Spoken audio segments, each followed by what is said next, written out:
Odisha, Bhubaneswar, Punjab,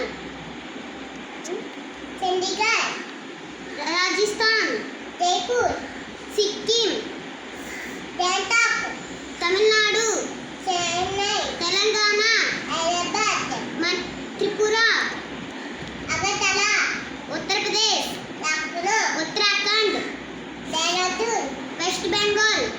Kolkata. Very good.